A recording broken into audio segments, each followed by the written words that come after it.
પાટણ જિલ્લામાં સ્થાનિક સ્વરાજ્યની ચૂંટણીઓ યોજાનાર છે, જેમાં પાટણ જિલ્લા પંચાયતની પણ 32 સીટોની ચૂંટણીઓ યોજાવાની છે,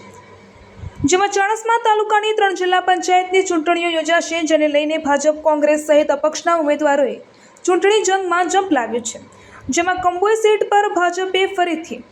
ઉમેદવારોને રિપીટ કર્યા છે। તેમણે ઉમેદવારી પત્ર ભર્યા બાદ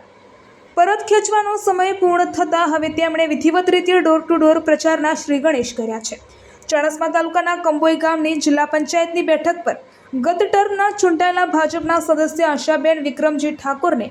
આ વખતે ફરીથી ભાજપે રિપીટ કરીને ટિકિટ આપી છે, ચૂંટણી જંગમાં ઉતાર્યા છે, જેમણે ઉમેદવારી પત્ર ભરતી વેળાએ મોટી સંખ્યામાં લોકોની હાજરીમાં એક રેલીનું આયોજન કરી પોતાનું નામાંકન પત્ર ભર્યું હતું, જે બાદ હવે આશાબેન વિક્રમજી ઠાકોર દ્વારા વિધિવત રીતે પોતાના સમર્થકો અને કાર્યકર્તાઓને સાથે રાખીને